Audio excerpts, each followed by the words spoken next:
যিনি ষষ্ঠী, যিনি টাকার কথাটা বলেছেন উনি পুরুষ।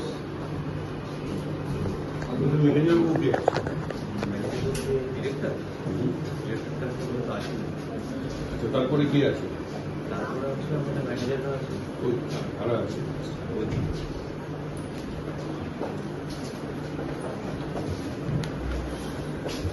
ইন্টারভিউ সেখানে কমপ্লেন আপনারা এখান থেকে মানুষজনকে চাকরি দেন, খুব ভালো কথা। আজকে সমাজে চাকরিপত্র নেই, আপনারা কাজপত্র দিচ্ছেন, এটা খুব ভালো। এবং কাজ ফিরে যেটা হয় সাধারণত একটা ফর্ম ফিল আপ করতে গেলে একটা পয়সা লাগে বা কোনো কিছু, বা আপনাদেরও একটা ইন্ডাস্ট্রি, এটা একটা ইন্ডাস্ট্রি টাইপে, সেই ইন্ডাস্ট্রিটা চালাতে গেলে আপনাদের পয়সা লাগে, সেটা একটা আলাদা পার্ট, সেটা নিয়ে আমাদের কোনো বিষয় নেই। কথাটা হচ্ছে আমরা তখনই আসি, আমি হিউম্যান রাইটস থেকে এসেছি, centre for protection of Democratic requirement of India, যেটাকে সুপিরিয়ার ইন্ডিয়া হিউম্যান রাইটস বলে সবাই আপনাদের দিচ্ছে। আমি 28 বছর ধরে সংগঠন করছি, আমি অল ইন্ডিয়ার জেনারেল।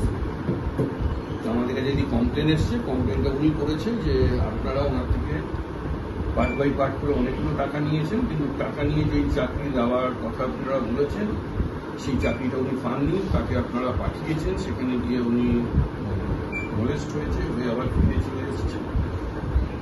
সেই রিগার্ডিং বিষয়টা যেহেতু উনি আমার কাছে কমপ্লেন করেছে, এবারে বিষয়টা হচ্ছে এখানে যেহেতু আমরা মানবাধিকার নিয়ে কাজ করি, মানবাধিকারটা ওনার একার না, আপনাদেরও আছে, ঠিক আছে? সেই জন্যই আমি ফেস টু ফেস কথা বলতে এসেছি, কেন রিগার্ডিং একটা কমপ্লেন থানাতেও লঞ্চ হয়েছে, তার আগেই ওনারা আমাদেরকে মেল করেছিলেন, কমপ্লেন আমাদের কাছে লঞ্চ হয়েছে। যাই হোক, দিল্লিতে একটা কনফারেন্সের জন্য আমার দেরি হয়েছে, আমার প্রশাসনিক জায়গা থেকে আমার কথা হয়েছে, তারা আমাকে এটাও জানিয়েছে আপনি গিয়ে সামনে ভিজিট করে দুধ কা দুধ পানি কা পানি যেটা আছে সেটা একটু জেনে নিন, তাহলে সুবিধা হবে। এটা হচ্ছে মেইন বিষয়। এবার এই ব্যাপারটা হচ্ছে যে কমপ্লেনটা আমরাও জানি করা হয়েছে, তো আমাদের কোম্পানির যিনি লয়ার আছেন উনি সেটা গিয়েও কথা বলেছে, তো আমি কিছু ডকুমেন্টস আপনাকে দেখাচ্ছি।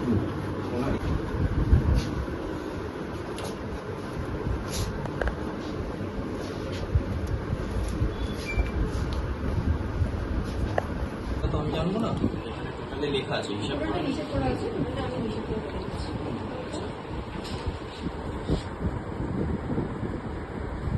ইউপিআই হিসাব রয়েছে, উনি বলছেন উনি ক্যাশও আপনাদেরকে দিয়েছেন। না, ক্যাশের কোনো হিসাব নেই, যেগুলো হচ্ছে ইউপিআই ট্রানজ্যাকশন হচ্ছে, আর ইউপিআই ট্রানজ্যাকশন আইডির সাথে আমরা আপনাদের দিতে পারি, ঠিক আছে? তা ক্যাশ আপনারা নেননি ওনাদের থেকে? না, ওনারা বলছে ক্যাশ নেননি। স্যার রেকর্ডিং না, রেকর্ডিংটা আমি পরে আসছি, আপনার শুধু ওনাদের সে কথোপকথন হয়েছে, ক টাকা নিয়েছে না নিয়েছে সেটা রেকর্ডিং আমি শুনেছি, সেটা নিয়ে কোনো কথা নেই। কথা হচ্ছে যে আপনি ইউপিআই করেছেন, ইউপিআই একটা হিসাব আছে। স্যার অবশ্যই এটা ইউপিআই করেছি, এটা ক্লাস যখন আমাকে মানে এটাকে প্রথম বলা হয় যে ক্লাস করতে হবে, রিসার্চ তো কোনো নলেজ নেই, একটা ক্লাস করতে হবে 15 দিন, 9,700 টাকা তার চার্জ। তো সেই চার্জটা এখানে স্যার পার্ট ওয়াইজ দেওয়া আছে, তো তারপরে এইটুকু জাস্ট ইউপিআই। আপনার সাথে প্রথম অবস্থাতে ওনারা চাকরি আপনাকে দেবে, রিগার্ডিং আপনাকে ক টাকা দিতে হবে। ধরুন আপনাকে একটা ফর্ম ফিল আপ করতে 500 টাকা নিতে পারে, 1500 টাকা নিতে পারে, 2000 টাকা নিতে পারে, 2500 টাকা নিতে পারে, সেটা একটা পার্ট। আপনাকে আমরা রিগার্ডিং চাকরি দিতে গেলে এত টাকা আমাকে আপনাদেরকে ডিপোজিট দিতে হবে, তাহলে আপনি এই চাকরিটা পাবেন, ঠিক আছে? সে আপনি লোডারের হোক, আনলোডারের হোক, বা সামথিং এলস, যে কোনো একটা চাকরি যেটা নিয়ে আপনার সাথে ওনার কথা হচ্ছে, তো সেরকম ভাবে কথা হয়েছে কত টাকা আপনাকে দিতে হবে বলেছে। স্যার ওনারা তো একেবারে কিছুটা বলেন, এরমভাবে পার্ট ওয়াইজ নিয়েছে। মানে এরকম সিস্টেম নেই যে আপনারা কাউকে চাকরি দিচ্ছেন এটা দিতে হবে, সেটা আপনারা বলেন না পার্ট ওয়াইজ পার্ট, এখানে তো পার্ট বাই পার্ট আপনারা টাকাটা নিয়েছেন, পার্ট বাই পার্ট টাকাকেই বলা হয়, সেটা উনি ওনার মতো করে পার্ট বাই পার্ট দেয়, ঠিক আছে? তা আপনারা একটা চাকরি দিতে গেলে কত টাকা নেন? দেখুন, সেটা তো সব কটা প্রোফাইল আলাদা আলাদা হয়, কিছু কিছু প্রোফাইল হাই, যেরকম হাই প্রোফাইল হয় সেগুলোর জন্য আলাদা হয়, তো সব কটারই আলাদা আলাদা আছে। এবারে উনি যেই প্রোফাইলের জন্য, ওনার প্রোফাইলের জন্য কত টাকার কথা বলা হচ্ছে? ওনার প্রোফাইলের জন্য 40 বলা হয়েছিল, সেটা কম করা হয়েছিল পরে গিয়ে। তো 40 বলা হয়েছিল, কম করা হয়েছিল। এখানে আপনারা হিসাব অনুযায়ী 10, 10, 20, 22, 23, 24, 25, 26, 27, স্যার ওটা অরিজিনাল না। 38, 38, আপনার ওখানে কত টাকার হিসাব আছে? স্যার ওনারা যেটা আমাকে দিয়েছিলেন এইটা হচ্ছে অরিজিনাল, ওটা ওনাদের বানানো। দুটোই থাকে, একটা আমাদের কাছে, একটা ওনার কাছে। স্যার এই হচ্ছে ক্লাস অফ পেমেন্ট। এটাতে আরো কম থাকবে শুধুমাত্র ক্লাস আর এটা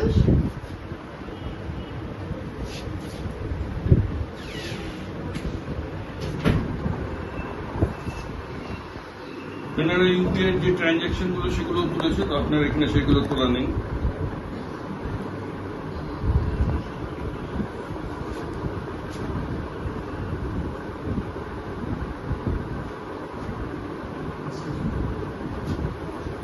সিগনেচার গুলো কি আপনাদের? হ্যাঁ স্যার, ওনারা কোনো রকম সিগনেচার প্রোভাইড করেন না, ওনারা শুধু লিখে দেন, সিগনেচার নিজেদের করতে হবে ওনাদের। না আমাদের একটা সিগনেচার অলরেডি আছে। এখানে যদি থেকে থাকে, এখানে যদি ওনারা আপনারা লিখে থাকেন, এখানে যেমন রয়েছে 4 তারিখে ক্যাশ 4,000 টাকা, ঠিক আছে, সিগনেচার আপনি বলছেন আপনাদের অথরাইজেশনের সিগনেচার করেছে, তাহলে এখানে সেই টাকাটা কোথায়? এখানেই তো গডমিলটা আপনাদের চোখের সামনে চলে আসছে, এখানে তো ক্যাশ নিয়েছেন দেখাচ্ছে, এটাও ক্যাশ নিয়েছেন, এটাও ক্যাশ নিয়েছেন, এই ক্যাশগুলো কোথায় গেল? এখানে তো ইউপিআই ইয়েটা লিখেছেন, ক্যাশটা কেন লেখেননি? এটা আলাদা করে যেহেতু লেখা আছে। না আপনারা তো বলছেন আমরা, উনি যেটা ক্লেম করছে আমি ক্যাশ দিয়েছি, আপনি বলছেন কোনো ক্যাশ দেননি, কিন্তু আবার এখানেই সিগনেচার উনি করেছে, আপনাদের অথরাইজেশনের সিগনেচার রয়েছে, সেখানে ক্যাশ দিয়েছে সেটা লেখা। আপনি ওনাদের থেকে টাকাটা নিয়ে থাকেন, ওনাকে যদি চাকরি না দিয়ে থাকেন, তাহলে আমি আপনাকে বলে নিই, যদি চাকরি দিয়ে না থাকেন, এবারে আপনাদের সিস্টেম অনুযায়ী কেটে ক টাকা ওনাকে ফেরত দেবেন, সেটা যদি দিয়ে দেন আমাদের কোনো সমস্যা নেই। সিপিডিআর ইন্ডিয়া হিউম্যান রাইটসের আমি all India general secretary Atindra Ghosh কথা বলছি। হ্যাঁ, ঠিক আছে। এবারে সেই ক্ষেত্রে আমরা তো আমাদের মতো করে তো আমরা যে কোনো কমপ্লেন আসলে আমাদের যেটা রিগার্ডিং কথাটা হয় কি, যে দেখুন হিউম্যান রাইটসটা তো মানবাধিকারটা সবার সমান, যিনি কমপ্লেন করেছে তারও আছে, যার এগেনস্টে কমপ্লেন আছে তারও আছে, ঠিক আছে। এবার সেই জন্যই ব্যাপারটা আমি এখানে এসেছি। তাই এখানে আপনাদের কাগজপত্র, ওনাদের কাগজপত্র, কিছু ভিডিও ফুটেজ, কিছু কল রেকর্ডিং সবকিছু দেখেছি, এবং তাতে কিছু অনৈতিক দিক দেখা দিয়েছে, ঠিক আছে। এবারে যেটা আপনাদের পীযূষবাবু তো, আপনার পীযূষবাবু তো, হ্যাঁ, পীযূষবাবুর সাথে আমার কথা হয়েছে, আমি বললাম যে দেখুন,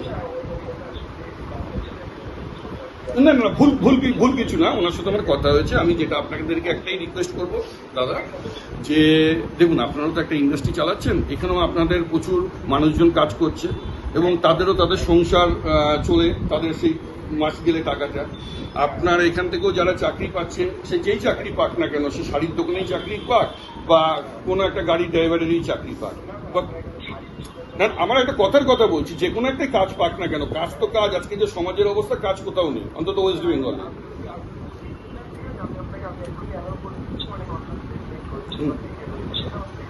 না আমি আপনাকে বলেছি যে দেখুন চাকরি দিচ্ছেন, খুব ভালো কথা, কেউ পাচ্ছে না, যেহেতু আমাদের কাছে কমপ্লেনটা এসছে, আমরা এসছি রিগার্ডিং এখানে।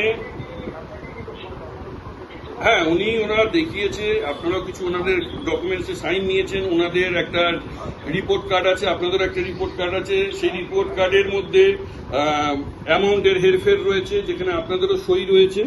এবারে সেই ক্ষেত্রে আমি ওনাদেরকে বললাম যে দেখুন, যে যদি ব্যাপারটা একজন কমপ্লেন করেছে, আমাদের এখানে মিডিয়া পার্সন অনেকজন এসছে, আমি বলেছি যে দেখুন যদি নৈতিকভাবে ব্যাপারটা হয়, দেখুন একটা লোকের সাথে কমপ্লেন হতেই পারে, আমি বলছি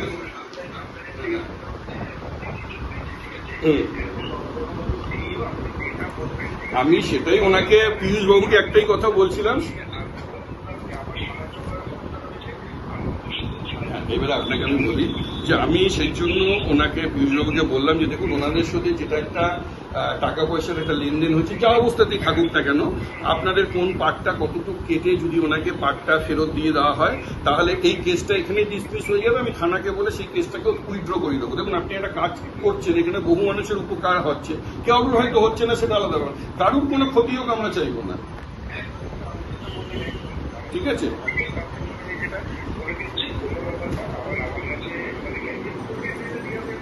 এখানে ক্যান্ডিডেট নাম হচ্ছে প্রিয়জ্যোতি হাজরা, ঠিক আছে। উনি ব্যাঙ্গালোরে গেছিলেন, খুব হচ্ছে। দেখুন আপনাদের যেখানে যেখানে রয়েছেন ওনাদের যে ভিডিও ফুটেজ রয়েছে, এবং উনি যে অনলাইন পেমেন্ট করেছে আর ক্যাশ পেমেন্ট করেছেন, আপনাদের এখানে যে ম্যানেজার আছে তার সাথে কল রেকর্ডে সেটা পরিষ্কার বোঝা গেছে। পরে উনি ওনাকে ব্যঙ্গ করছেন সেই কথাবার্তা। আমি চাই না, দেখুন এগুলো সমাজের কাছে আসুক, বা আপনি একটা ভালো নিদর্শন নিয়ে কাজ করছেন সেটা মানুষের কাছে একটা ব্যাড রেকর্ড এসে আসুক। একটা মানুষের জন্য যখন সমস্যা হচ্ছে সেটাকে মিটিয়ে দিলে সেই ব্যাপারটাকে ক্লোজ হয়ে যায়।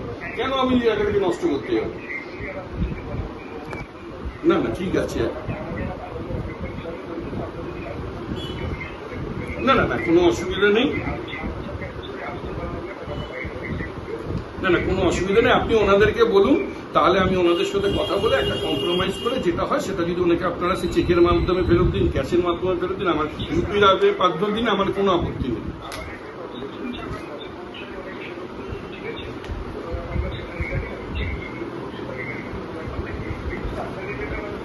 হুম হুম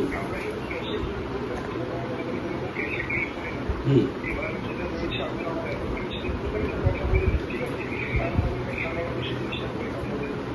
ঠিক আছে, তাহলে সেটা যদি আপনি মনে করেন যে থানায় বসে ব্যাপারটাকে কথা বলবেন, আমি তাহলে তরুণবাবুকে আমি বলে দিচ্ছি, কোনো অসুবিধা নেই। ঠিক আছে, দেখুন ওনার যদি এবারে যদি আপনি বলেন খুব ভালো, না হলে ওনার যে রেকর্ডিং বা ভিডিও ফুটেজ বা আপনার মানে কি বলবো ম্যানেজারের সাথে যে কথাবার্তা রেকর্ডিং সব আছে, ঠিক আছে, এটা আপনাকে আমি 2 দিন সময় দিলাম। এই 2 দিনের মধ্যে কথা বলে তরুণবাবুর সাথে কথা বলে নিন। দরকার বলে থানায় ওনারাও আসবেন, দরকার বলে আমাকে ডাকা হলে আমি, যদি নাও থাকে আমার প্রতিনিধিরা থাকবে। ঠিক আছে, জিনিসটাকে মিটিয়ে নিন। না হলে কিন্তু এটা যদি মানে সমাজের কাছে প্রচার হয় সোশ্যাল মিডিয়ার মাধ্যমে, সেটা আপনাদের ক্ষেত্রে ক্ষতি হবে। এটাই আমি কোনো সময় চাইব না। আপনার সাথে কথা হচ্ছে যে মালিকের সাথে তো তোমার কোনো ট্রানজ্যাকশন হয় না, ওনাদের সাথেই হয়েছে। মালিকের সাথে। এবার এটাও হতে পারে, তোমাকে সামনেই বলছি যে তুমি ট্রানজ্যাকশন করেছো কিন্তু মালিক বাবুকে, ঠিক আছে, না হওয়াটা স্বাভাবিক।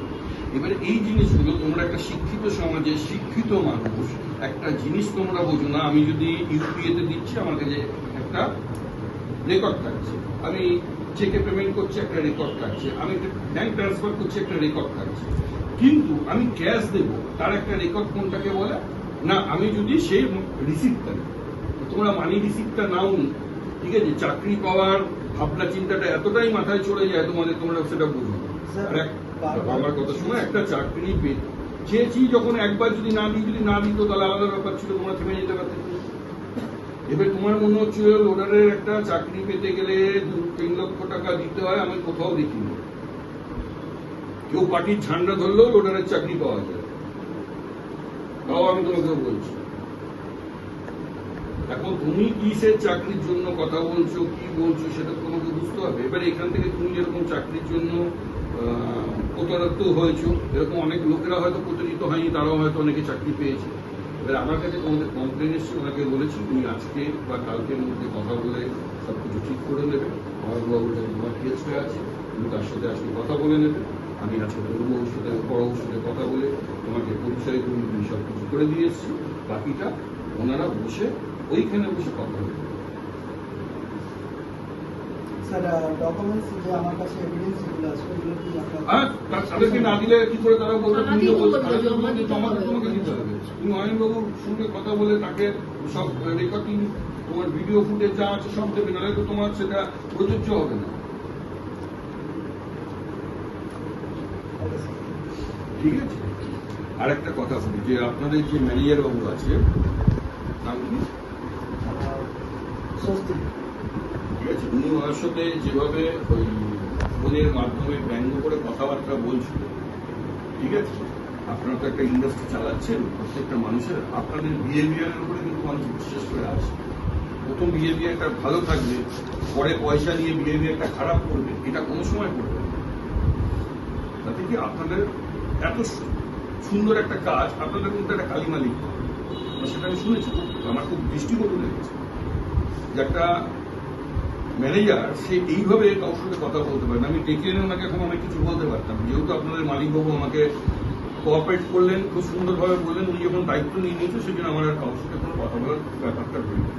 স্যার, একটা ব্যাপার, আপনি যার সাথে কথা বললেন উনিও আমাকে ওইভাবেই ট্রিট করেছে ব্যাঙ্গালোরে থাকাকালীন। দেখো সেটা তো আমি এখন কে তোমার সাথে কি ট্রিট করেছে এখন তো আমি আর কিছু বলতে পারবো না। এখন তোমার কথাটা হচ্ছে তুমি যে টাকাটা ফেরত দিয়েছো ওনারা তোমায় কত টাকা ফেরত দেবে সেটা ওখানে বসে কথা বলবে, ঠিক আছে? আর এটা কথা হয়ে গেছে। এবারে ওনারা যদি এটাকে না ফেরত দেয় তাহলে এর প্রসিডিওরটা কি হবে পরবর্তীকালে সেটা ওনারা বুঝবে, আমার কোনো আপত্তি নেই। আর থানা তোমাকে বলে দিয়েছে আমার শুধু একটা ফোন, তারপরে থানার মতো করে কেস করবে, ঠিক আছে? আমি সেগুলোর মধ্যে কোনো সময় যেতে চাইছি না। কারণ আমি চাইছি সমস্যার সমাধান করতে। তুমি তোমার টাকা পেয়ে গেলে তোমার সমস্যা মিটে গেল, এবারে ওনারা একটা সিস্টেম আছে কতটুকু এটা ফেরত দিতে হয়ে গেল, ওনাদের যে ইন্ডাস্ট্রিটা চালাচ্ছে সুন্দরভাবে চালাক, আমাদের কোনো আপত্তি নেই। কি বল, তাই তো? তাহলে ঠিক আছে, আমি তাহলে আসছি, স্যার এটা একটু ফটো নিতে হবে, জেরক্স করে নিয়ে আসছি।